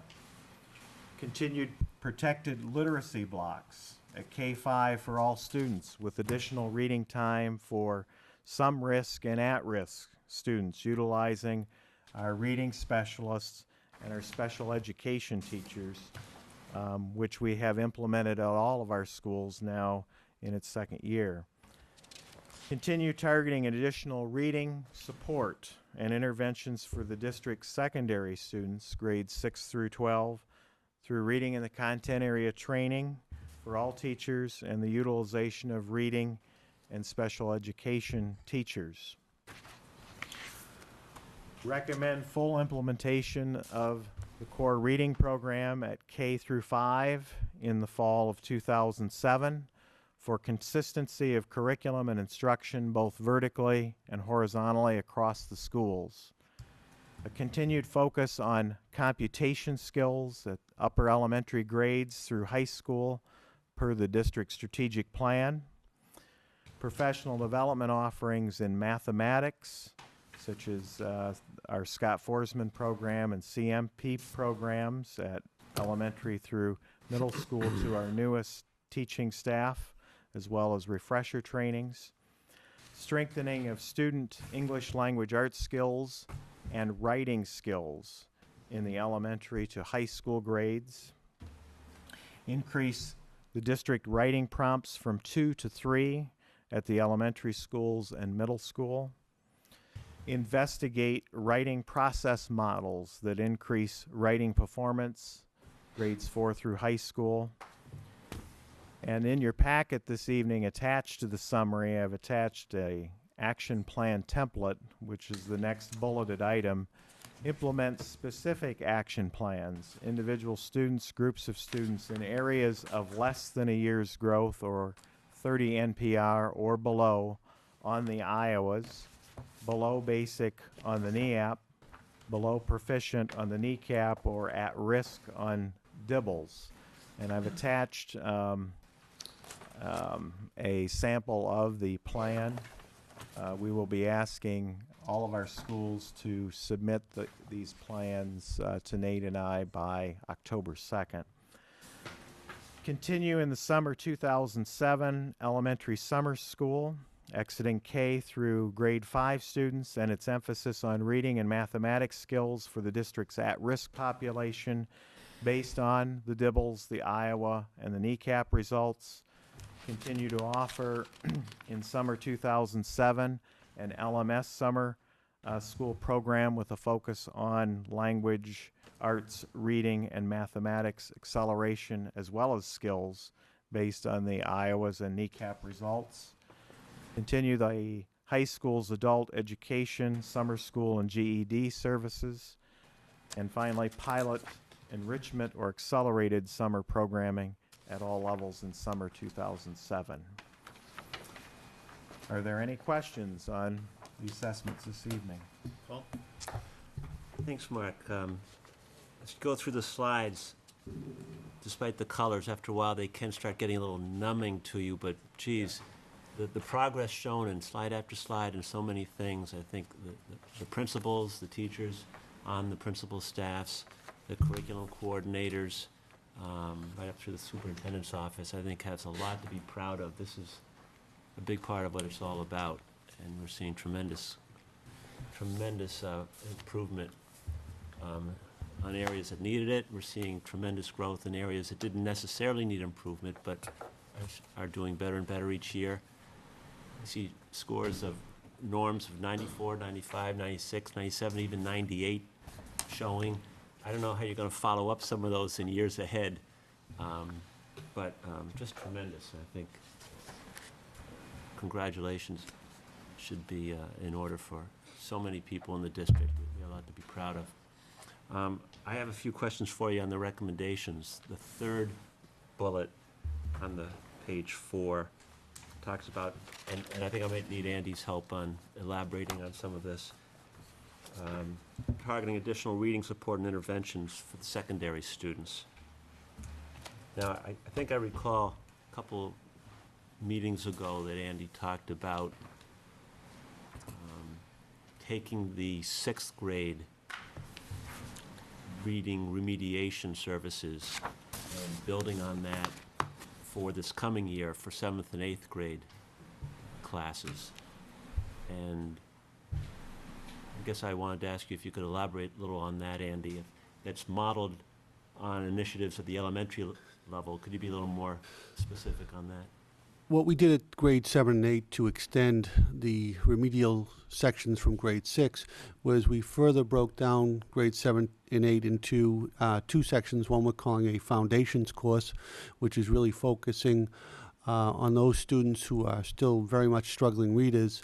And then we have also established a literature section for those students who are still struggling in the area of comprehension. We have tried to keep those classes as small as we can to really give those students the attention they deserve. Those teachers are often running with that program. They spent summer curriculum days further defining their expectations, their goals, and their curriculum. And we're looking forward to a very successful year and bringing back some future data on the progress that we're making. Now, do those class sessions supplement the basic reading language arts that all the students are already getting? Well, they would supplement the language arts class. What they're doing is they're taking a reading class in grade 7 and 8 rather than a foreign language. Okay, so they're spending the same amount of time that they would have last year on reading language arts, but just more intensive in these 2 classes? Is that what you're saying? They are spending more time than 7th and 8th graders who have qualified to go into the world language program. They are spending more intense time on specific areas where their deficiencies have been noted in grade 7 and 8. Okay, so whereas last year, let's say last year, someone in the foundation program in 7th grade this year will be having the normal reading and language arts, English language arts course, as well as this foundation class. That is correct. Whereas a 7th grader last year who had similar difficulties wouldn't have had a reading class tailored to their deficiencies. Okay. They would have just been would have had the reading right. class. If you and I were struggling readers, we could have been sitting side by side with 2 different issues. What we have tried to do is now group them by similarities so that we can really focus on what their needs are to hopefully, help them overcome that before we get to the high school level.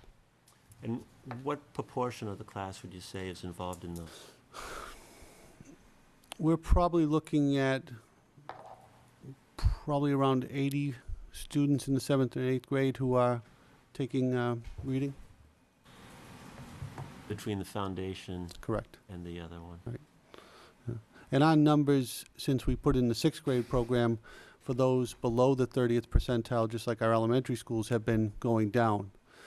The elementary schools have been doing a fantastic job. So the number of sixth graders we're getting that need supplemental reading is decreasing.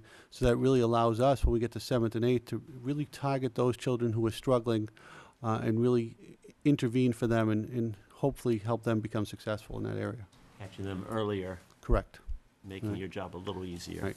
I mean, we get wonderful information every summer from our fifth graders becoming sixth graders that really helps each team and the administration target what students need from day one. You know, each team has a information binder that contains the data that comes up from our fourth and fifth grade teachers, and it really gives us a great understanding of what we have in front of us before we start a day of school. That's great.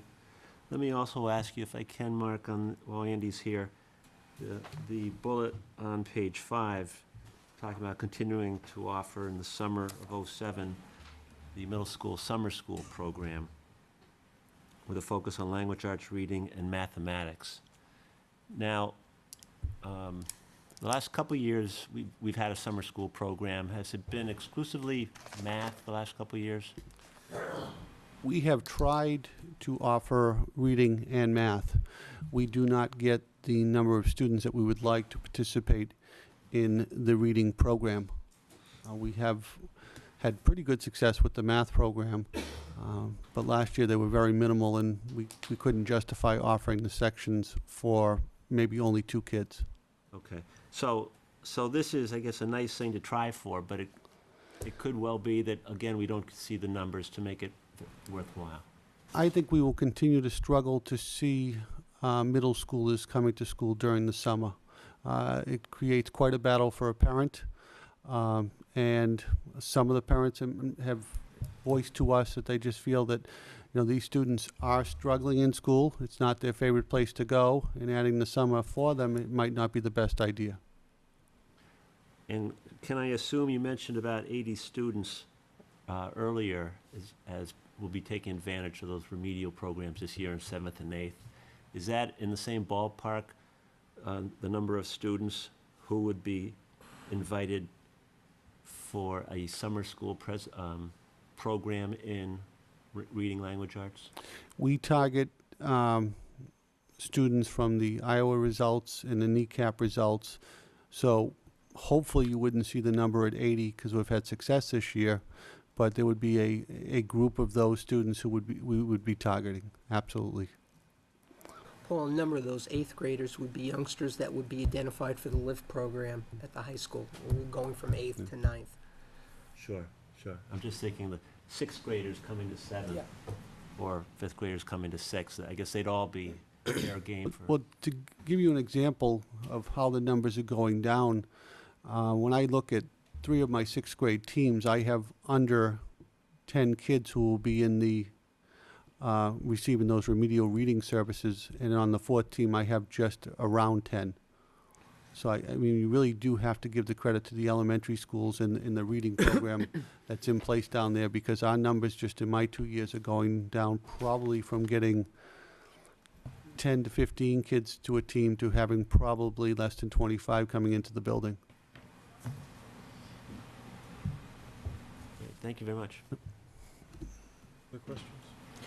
More on the Iowas, 100% of the students take them? We have 100% of the kids taking them, other than those identified by the special ed IEP teams. But we do have a I would say it's 99.9% of our kids that take it. Many of our special ed kids do take the Iowas. When we talk about school norms, and I apologize, we're talking about everyone that takes an Iowa across the country. That's correct. And those are, you're comparing Matthew Thornton or all of 3 of I showed you tonight the school norms from all 3 of our elementary schools compared to other elementary schools across the nation who took the Iowas. Is there any other breakdown of the schools of the Iowas other than just across the nation, socioeconomic type of comparisons? If I look at this, and where I'm going is, if I look at this and I start comparing us to a broad range that, let's say New York City or Philadelphia, or take this, it tends to bring the norm down type of deal. Is there something where you're looking at a group of students that would have the same socioeconomic type of, and how we do it against that type of group? We can ask. My guess is since we don't fill out data like that on the assessment, I'm assuming that most other school districts don't do it too, so to develop that. Okay, it just seems like, as I look at numbers in the 98th percentile, after, hopefully, you keep staying at 98, what is it really telling me? Where's the differentiation? What is, once, it's almost like the benchmarks. I get 100% of them, Yep. every marking period becomes a useless type of measurement. What is it telling me as I start to look at this going up? Well, it's a good question, Ron, but I think as you, with the database that we have with the Iowas, we're able to drill down in the data. So we can, I provided this fall all of the administrators the average rate of growth at every grade level, the cohorts, all students, all female students, all male students, all sped female, all sped male. I mean, we broke that down for them to investigate and study the data at a deeper level where we can make instructional decisions to bring about making a year's growth in a year's time. So that kind of data has been a wealth of information for us. I guess. I don't know if I'm answering your question. No, here's where I'm looking at. As I look at these scores here and I see 97, 98, you're doing really good. Why do I need to spend $400,000 on a new reading program? The old one is working. I mean, I'm looking at it from a practical point of view here, is I know we put this out and we present this to the community. Is there some additional data should we be showing where it's coming? Is a breakdown of the number, a graph of the students and how they fall out in this group? Is the school norm the right thing to be letting the board see? Because you look at that and say, God, you guys are doing fantastic. Why do I need to change a reading program? Why do I need to hire more people? Yeah, you raised a good question, Ron. I think one thing is people have to remember that percentile is a relative ranking, so it's a comparison between how well Group A did versus Group B. Group A, which, not saying this is the case, but just again, Group A could be scoring at the 97th percentile, but only mastering half of what we want them to master. And the other group is mastering 40% of what they're supposed to be mastering. Therefore, their percentile ranking is at the 60th percentile as opposed to the 97th. I think what this kind of statistical data gives us is following. We get some basis which I think gives parents in the community at large an idea of how well our schools are doing in comparison to general distribution of schools across the country, which is always a nice thing to have and a nice thing to look at. The second is that we can take a look at the data within the assessment to see, one, what is the percentage as opposed to percentile of questions kids are getting correct, and therefore what within that percentile of correct or incorrect are there areas for growth or areas for us to continue to focus on. So I think that becomes the really powerful thing as far as instruction is concerned. So in one sense, we're trying to give the community and the board a sense of where do we fall in comparison to the nation. The second is taking a look at the information inside and saying where are we falling and where are we looking at what we would consider to be appropriate mastery levels as we go through, so that as we continue to move ahead, one of the things that we want to continue to do, in a sense, is ratchet up, if you will, the level of skills and the ability of our kids to demonstrate what they have learned And as we look at new reading programs or the implementation of new reading programs, we're looking at that not only in relation to the kids' mastery, but also knowing full well as they move on up and wind up taking the new SATs and the other forms of assessment, that those are additional skills that are and knowledge base that they will have, that they will then be able to apply towards that and improve their performance on those kinds of assessments, improve their performance if they go on to post-secondary. So you're right, you can look at this stuff and say, we're really doing well, let's continue to do the same thing. But I think what we're trying to demonstrate through the use of this data and the programs that we're putting in place is to continue to ratchet up our kids' ability to gain knowledge and therefore be able to demonstrate what they have been taught, and for us to continue to do that and continue moving ahead and refine those skills. And the one other thing too is that I think what we have to be very careful about is, as thrilled as we are with these test scores, they tend to be more recall and basic reasoning. And what we're really looking to do is extend that up. And I think we've had conversations here in the past. And I think last board meeting, Sue was talking about with the action research. We want to continue to ratchet up the standards for ourselves so that when we continually move on a regular basis past recall and basic reasoning to application, analysis, synthesis, extrapolation, creativity, and the kids' ability to be able to use it. So the materials that we have come in over the last couple of years and the board has supported, put in, I believe, helps us be able to do that by providing us with those materials and that content and that curriculum that we can then apply to do the kinds of things that Sue was talking about at our last meeting, which was the action research stuff. That's a long-winded response, I apologize. But Before we go on, I believe Nate's response confused me. okay. I'd like to check something. Ron asked the question about this, let's say we're at 96%, the total average, if we added them all up. That's in comparison to other districts throughout the U.S. that take the Iowa test. That percentage is actual test results. In other words, we are truly at, 95 or so percent. No, not percent, percentile. Percentile. So we did better than We did better than 96%. right. Yes, 96 out of schools that 100. took the Iowas in that 06. Now, what it doesn't show us is that all of those districts may have only performed, make an exaggeration here, at 50%. In other words, they were only, That's correct. they only got F pluses. But Yes. we still, We got an F++, and they, other no, thing- Right. The other thing I wanted to add to this discussion, I also provided the board members the student norms.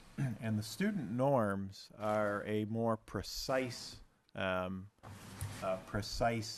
percentile NPR results. So those are in there.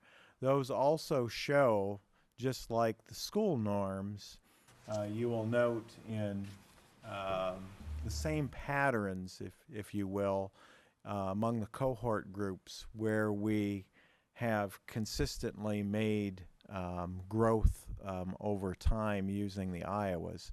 But that is a more precise NPR number. Good fellow. Yeah, I do. One of the things, and it just may be some of my background here, what I would like to see before the recommendations is a strength and weakness page. Okay, here are the strengths that we found. You guys have spent hundreds of hours going through all this stuff here, and you know what the strengths are and what the weaknesses are at each grade level. Actually, at our administrative retreat, Ron, we did go through the data in quite a bit of detail. We went over through looking at the data, the areas where we made significant improvement, areas where we noted that we need to look at further. That's what I'm looking for.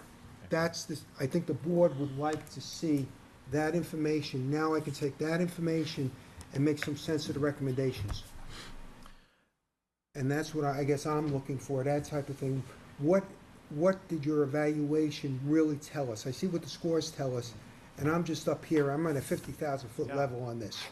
I need to know what, after you do your evaluation, what does that tell me? What do I need to support as a board member, and how do I justify it to the community?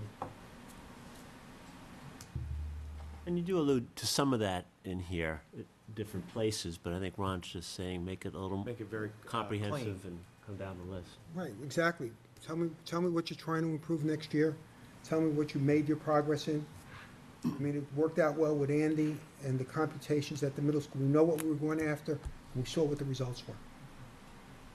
I do want to make a note too, to the board this evening.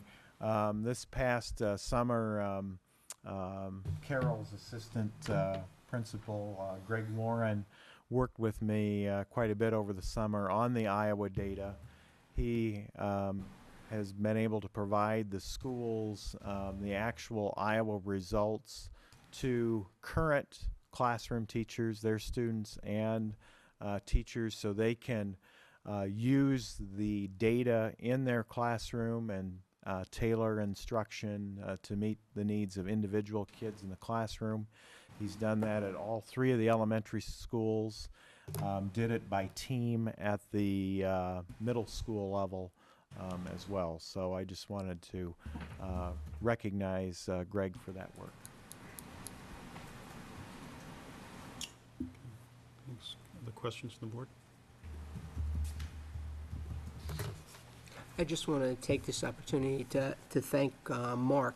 In between sending out emails to everybody, he actually found time to compile all this information and share that data with everybody. And I think the analyses that he's done, some of which you've seen here, I think are going to pay significant dividends. And I know the school administrators appreciate getting the data in this format and their ability to digest it easily and work with faculty and staff on it and assist them in drawing up the plans. And I think Mark did also a very nice job on that template that you find in your packet too. So, and a lot of the progress that we've seen, I think credit goes to obviously the classroom teachers, the building level administrators, but also credit has to go to Mark for his leadership in the area curriculum. He's really done a very nice job, and I want to thank him.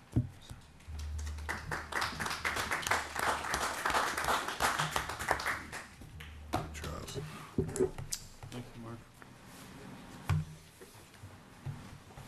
Is that it from the guy from the district office? Yes, sir.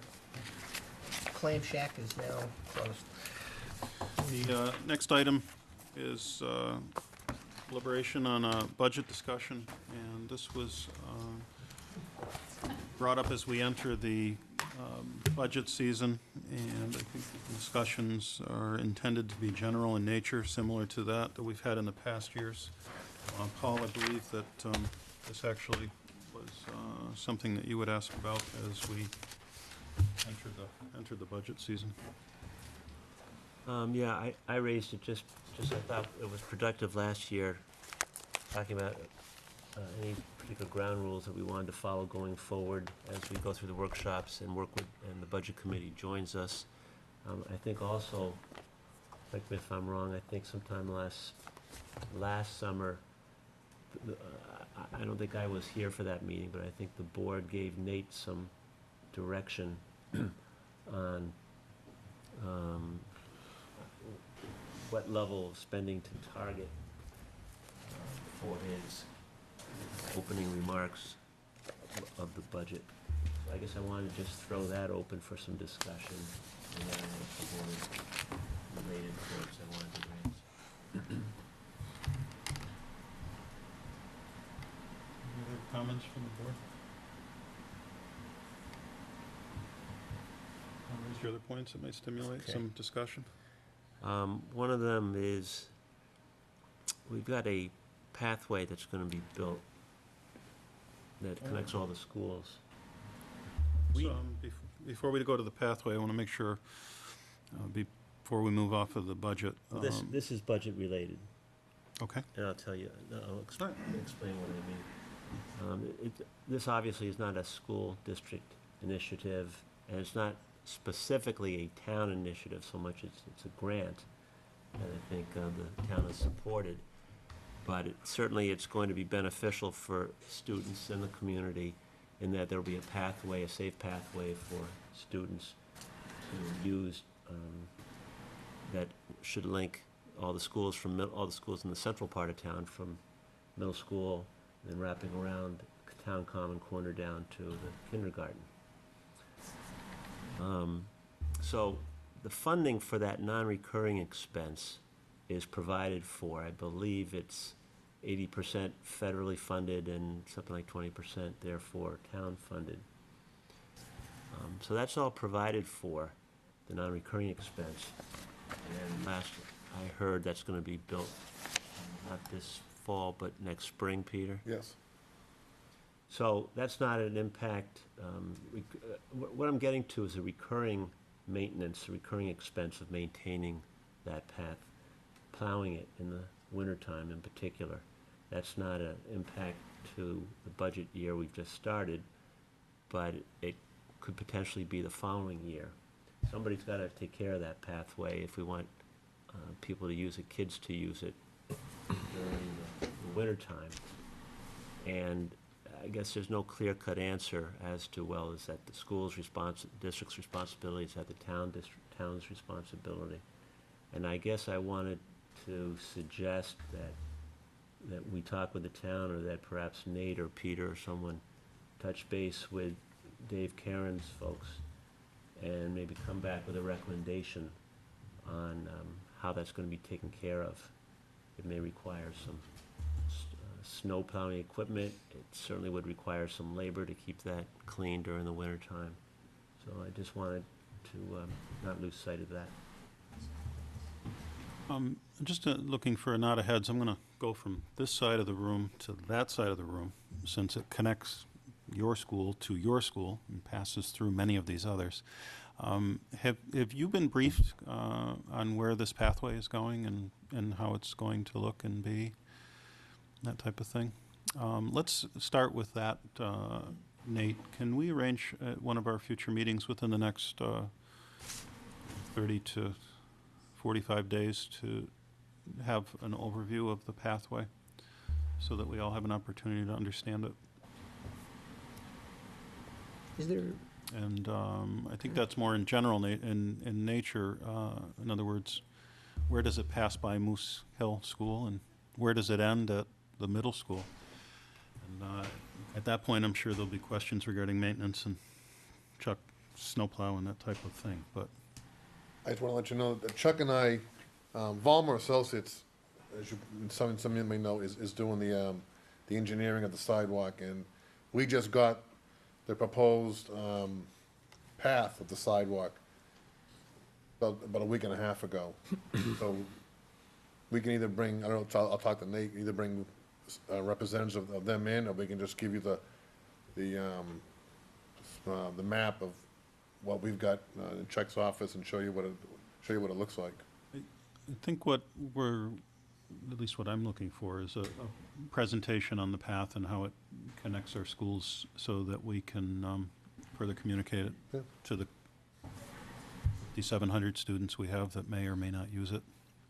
We may want to look at the organization Trailways that was a major part of that grant, or there may be a representative from the town that would like to come in and talk it over. But I know as I pass by wooded areas in front of the high school, I wonder if, they'll be changed with this pathway that's coming through. Oh, yeah. And then, as Paul indicated, there'll be future maintenance needs for that.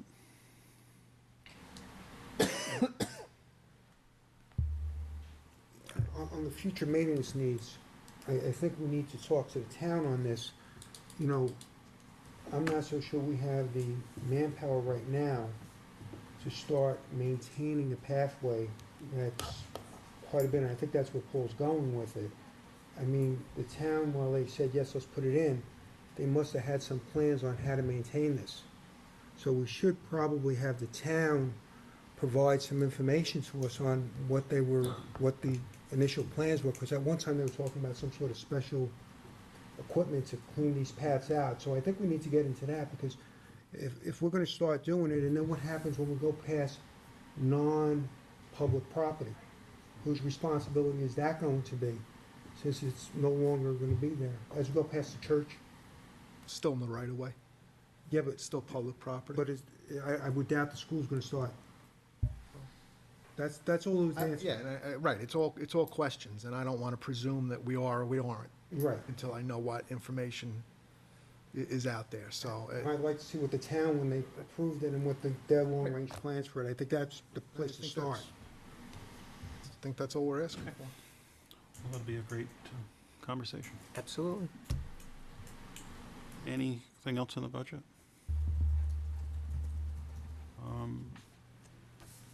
This year, we are sitting at 57 million, plus or minus. Yes.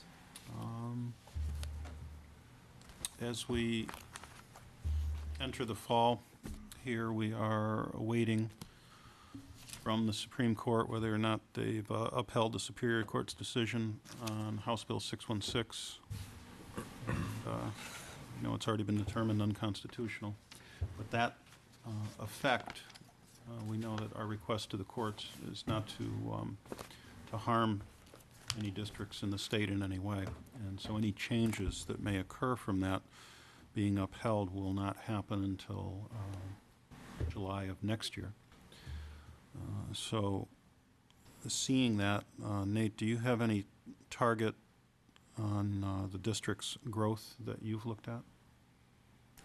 Is budgetary, I'm talking about the big number, the 57 million, and a percentage of growth in that. the base number that I was going to start with, or look to come in and present to the board, would be a default number, which incorporates all of our collective bargaining agreements, legal obligations, and obviously whatever fluctuations we have in things like fuel oil and so forth. I think that was going to be what my target was going to be on it. And try to make adjustments within the budget as far as staffing shifts may be concerned, or other cost savings. So that was what my target was going to be. We have, I know, a number of initiatives in the area of curriculum and technology, which we will look to fund within the current level. I think what we've tried to do in the past is, as far as technology initiatives, maintain that through the lease in a particular dollar level. We have it over the last couple of years and try to establish a level of funding for new curriculum initiatives when you look at reading programs or social studies programs and material there. So to work within those particular frameworks and in essence try to put in place recommendations that we've had, that the board has seen regarding the 5-year strategic plan, and then some modifications that we'll be bringing into the board. And as the board is aware, what we try to do instead of planning the budget is budget the plan and work with it that way. So knowing what, in fact, potential restrictions would be on the revenue side, for lack of a better term, try to come in with a number that is at the default level. And then if the board desires to increase that number, that'd certainly be okay with me. So. And the default level is defined, and I know that many people have heard me bring this up for the last 3 years and now the 4th year. But the default level is the budget with contractual increases over last year's. Right. It's not necessarily the increase in heating costs, which is a challenge. No, it would include that. It would include what The easiest way to think of it is the default is minus one-time expenses and includes ongoing contractual obligations. Is considered, for instance, utility cost can be considered within the framework of a default budget. Right.